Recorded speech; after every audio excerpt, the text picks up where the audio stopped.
to Vision Talk. Once again, we are talking about femininity and what it means to be a woman. And you said it right again. I did, y'all. I'm really good. Y'all, I'm listen. telling We've been you. I've been struggling with that word.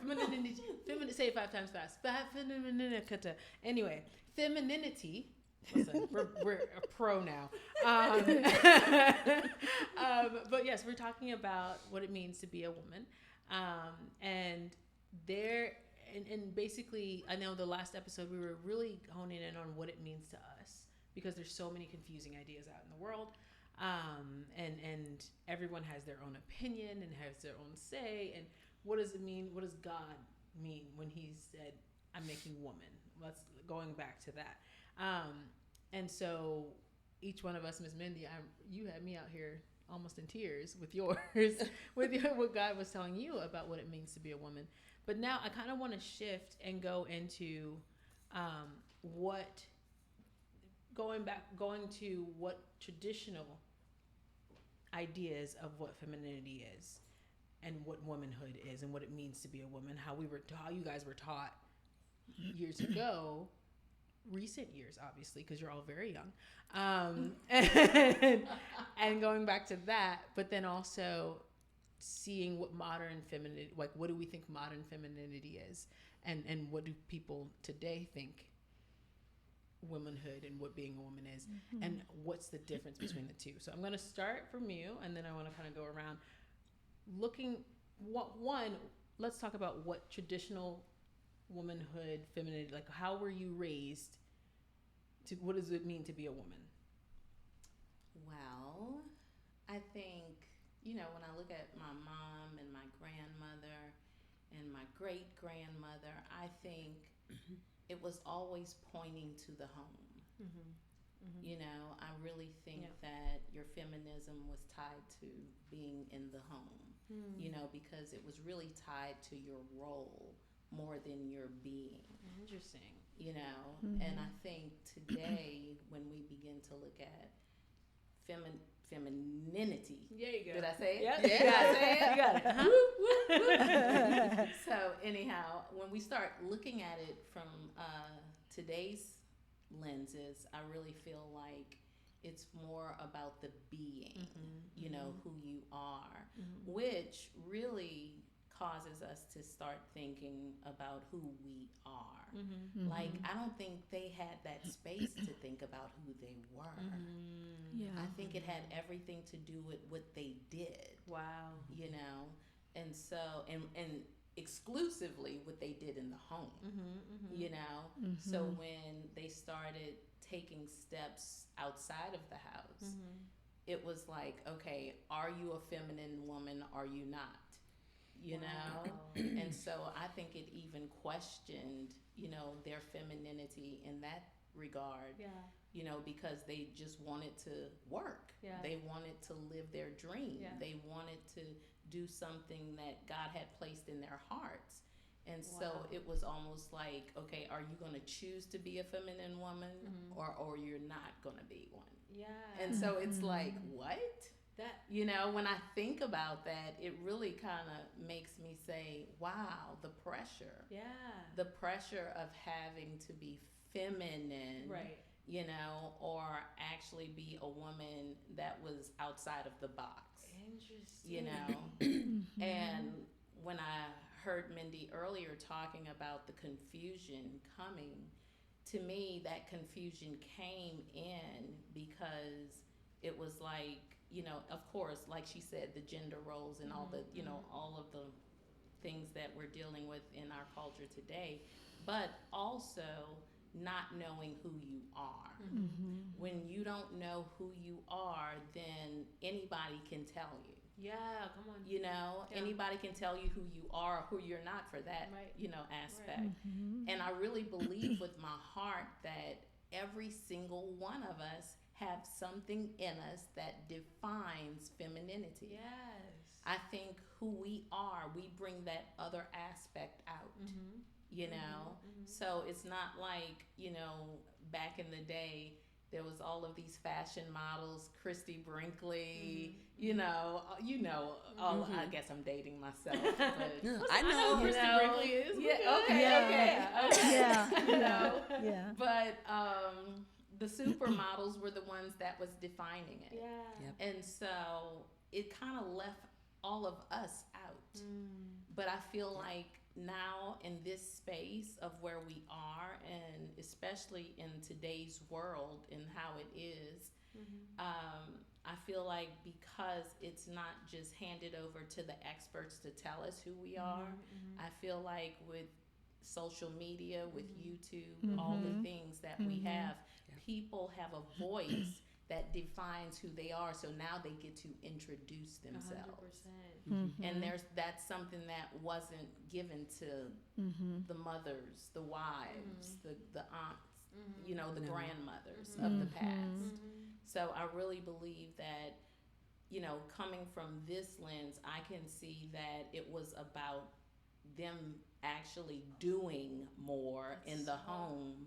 And now we're actually being more in the home, outside of the home, everywhere we go. You know, so we get to define that space wherever we go. Come on. I never would have made that connection. That it was more about, I love that. It was more about what they did. Woman, if you didn't do enough, you weren't being a woman. You weren't being feminine. And if you were doing like, if you now it's like being versus doing, and now you don't have to worry about what you were doing before. You don't have to worry about whether or not you're not doing enough to be a woman, basically. Right. And I love that. Like, that's a shift that there. Would you? I mean, I can even say this. I can remember, you know, pastors' wives, you know, just being persecuted because if they didn't play the piano, how could you possibly be a pastor's wife? And it was like, you don't play the piano. That's crazy to me. I know. You don't play the piano. You don't play the organ. You don't bake cookies. How could you possibly be a pastor's wife? So what if you so what if you're married to a pastor and you liked soccer and you were a soccer player, so suddenly you couldn't be married to the pastor anymore? Like, that's just a scandal. No. It's a scandal. I was about to say you were disqualified. You were not even in the running. That's hilarious to me. That's crazy.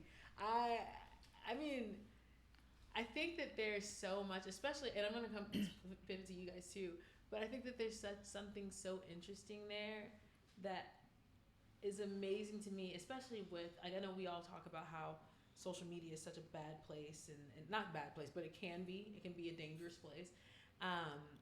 But to see the positive of what social media has done in giving people, and especially women, voices where they didn't have a voice before. Like you were talking about, moms and homemakers and different who did not have a voice before, who now have a voice. That's awesome. I don't think that I fully appreciated that part before, but that's really cool. That leads me to another question, but I kind of want to bring that first question to you guys too first.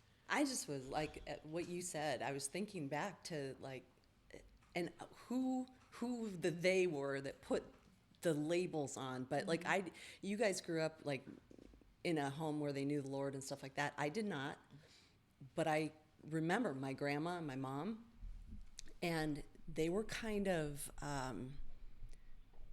almost like blank. Like they were there, they were doing what they were supposed to do, but there was nobody home.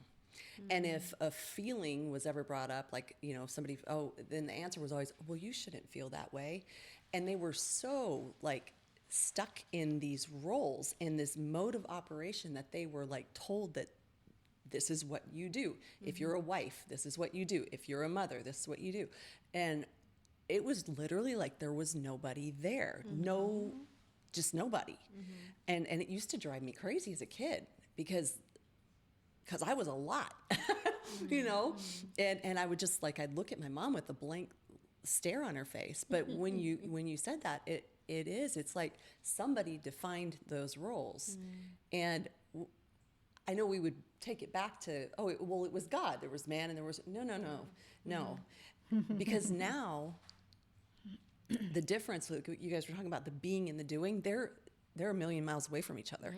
God wants us to be, right? And you do in your being. Yes. But this doing thing, it was all about what it is that we're doing. Yes. And there was no freedom. Yeah. Horrible things would happen to people, and they would not talk about it. They would keep it all inside because there was no, for sure. You don't talk about that. Yeah. Oh, no, we're not talking about that. So it's like people were walking around like robots. And so I'm excited about it. It's like God is really, we're learning about who we are. We're getting to express. And is some of it ugly? Yeah, it is. But it's okay. It's okay because we're finally getting more real. Yeah. So I feel like your generation, because I see so much in your generation. I think my kids are your age too, you know, but you guys feel like you have a right to be who you are and to express that. And sometimes I'll look at it I have this sense of awe. Because I didn't grow up with that at all. But my kids did. Yeah. And so I'll listen to these conversations and I just see this surety of like, even if I'm not right, I have a right to feel the way I feel. And and it blows me away. Yeah. Because I was in that middle, I guess, part, Yes. right? Yeah. And you still kind of had to like tiptoe maybe like Oh yeah. where you did. That's But you guys don't because you refuse to. And I love that. Yeah. I love it. I love it. I can tell you, I think for me, and I'm not talking for an entire generation, but I think a lot of us, especially as millennials, we saw your generation ending that, but we also saw like our grandmas and our aunts and our great grandmas who were wonderful human beings, but we could see how boxed in, and we were like, we don't have to live like that, right? Like that's not. I don't have to do that. That's not something that I have to go, a path that I have to go down. I love this person, but I can see how boxed. I had friends whose they felt like their moms and their aunts and different things were held in some kind of societal box, and they were like, I'm not doing that. Yeah. I actually don't have to do that. Yeah. and I think that is something that we learned from watching and observing and going, yeah, I don't have to do that for 50 years and be miserable. Like that's not that doesn't seem like a life. I also think it has a lot to do with the way the world has changed and evolved. Yes, I agree with that. Agreed. Because I'm just thinking, like, I don't have to have a pot roast on the table every night, you know, so that the kids can be fed. When I have a McDonald's on every corner, or if you have a Wendy's, or if you have, they didn't have that, you know, so they didn't have all those options. But as our kids grew up with options, they were like, we're not going to just live trying to do the slow cooker living. You know, like the slow cooker living is not, you know, because we have a fast-paced life now. You know, and so I'm just thinking, like, you know, you couldn't be Betty Crocker every day of the week in this day. You know, and you just like can't. You said, even I liked what you said earlier, where you're talking about going into the workforce. Like, you really can't do all of that. Like that, you don't have space for that. No. And I think you guys watched our generation try, though, right? Yes. Because I was a single mom and trying to be all that. Yes. You know, to bring home the bacon, fry it up in a pan, and do all of that. And I was so tired. So tired. And I never stopped from early morning, you know, to like way before my kids got up so I could get that few moments with God till late night, you know. And I can almost guarantee your daughters saw you doing that and were like, she's putting on a brave face for us, but she's exhausted.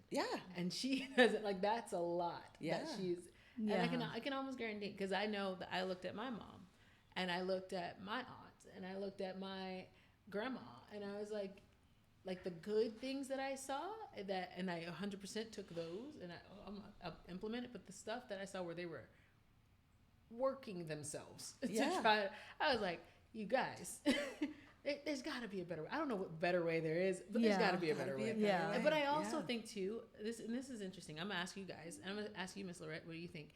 Do you think that with social media, because especially now that we have access to so many different people's voices and so many opinions and experiences, do you think that the more access we had to that as women, and you guys had to that as women, you were like, cool, I'm not alone. I'm the only one in this. Totally. And so that also might have helped with the boldness to, it's not weird that I'm going to get this job. It's not weird that that I'm not putting a pot roast on. Because or these that other I women feel this way. Yeah. You hear somebody and you're like, you know. She gets it. Yeah. Okay, I'm not nuts. Right. I'm not. Yeah. Right. Would you say that to you? I really believe that social media has immensely affected our culture and our perspectives. Sure. I think that it is really has been a both positive and a negative, because there was a time where there was no such thing as social media. So where did we get our rule of thumb from, y'all? We got it from the generations. And being a fourth generation American, I really never knew my grandmother, but my grandmother always would say certain things about the way she grew up, the things that she did, what my great-grandmother did, what they did around the kitchen. Family was always together passing down information and stories. And so we definitely had places and pockets and perspectives where we attained our identity. You know, we did amongst each other, our peers. And then when social media came in, it literally like defined how women should be. We saw commercials, and I just love looking at pop culture in this respect, that if there was commercials about women, you know, with their sleeves rolled up in the factories doing the work, because men went out to war. So it was an image of what was expected from a woman, right? My grandmother would tell me stories that she worked in the bead factory to make money for the family. There was a resilience and an endurance there, you know. And then I watched my aunts and my mom. My mom, she was a single parent home. I grew up with a single parent home. And so I watched my mother do double duty. I watched my mother raise us. I watched a lot of strength. So I attained a perspective, you know, and that's really my point. I attained a perspective, but then there was a moment where I had to make a decision about who I was. Like, was everything that I was watching and hearing and seeing really truth? Because if you want to be brutally honest, in the 70s, women were ripping their bras off and burning them. And they said, this is what it means to be a woman. I'm doing whatever I want. And then there was an age of things that evolved there that was totally out of line with what women and femininity should be. But then that part of media at that time was defining it. Do we have the wisdom? I think women are really called to have a wisdom. Like in the Bible, it talks about a woman named Deborah.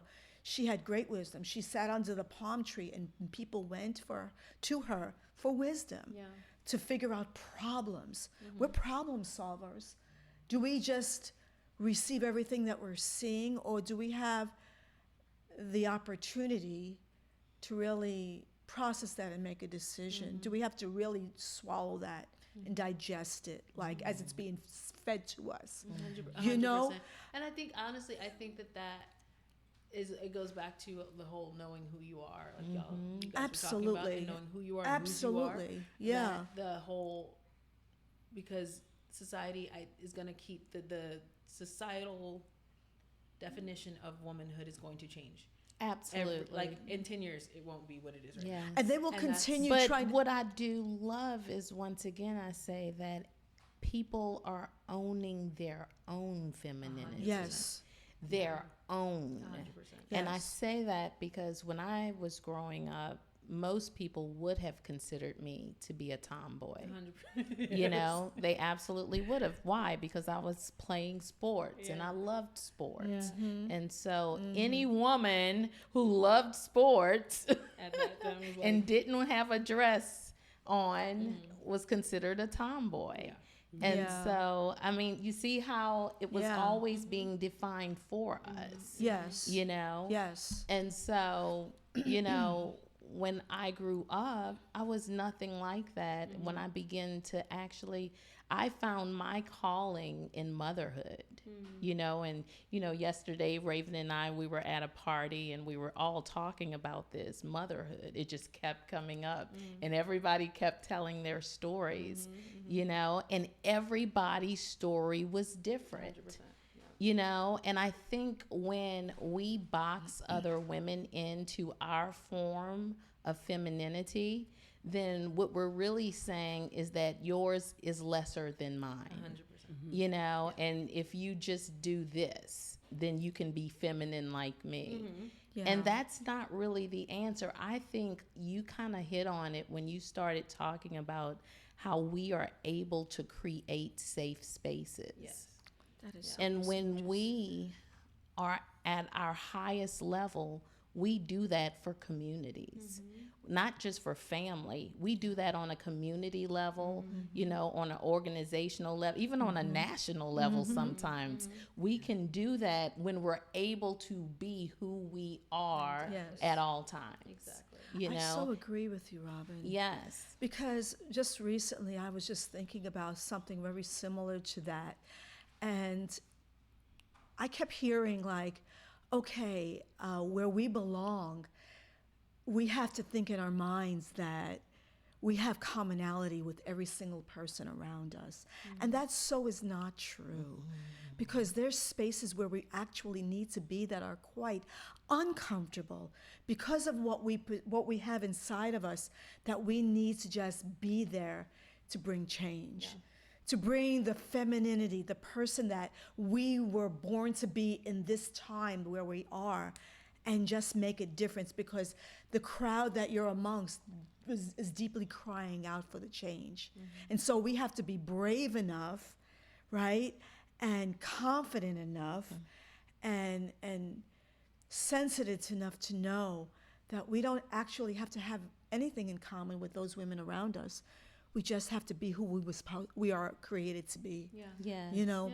Yeah. Yeah. Yeah. Yeah. So that is our, I guess, our challenge for you guys, that you would be, instead of striving and doing, that you would be, because you being who God created you to be is enough. And you are a woman. You were created to be a woman. You are feminine. You are a woman because you are who God created you to be. And the more you stop striving to be everyone else and what everyone else is saying, because again, like we talked about, that definition, if we're going by what's defined for us, that definition is going to change in 3 years. Like, it's just going to change. So when we know who we are and whose we are, we operate out of that space, and we start nurturing, like Mom said, we start nurturing our homes, we start nurturing our communities, we start nurturing our families, and then our nations, even at times, and even the world, depending on what God has put in us. That's how we're impacting. And especially with social media, we have the opportunity to do that. So I want us to encourage you guys, as you're going out this week, you are walking in who God created you to be as yourself, as a woman. And that is being a woman. That's what being a woman is being who God created you to be. So we are so grateful for you guys tuning in to us again, and tune in next week.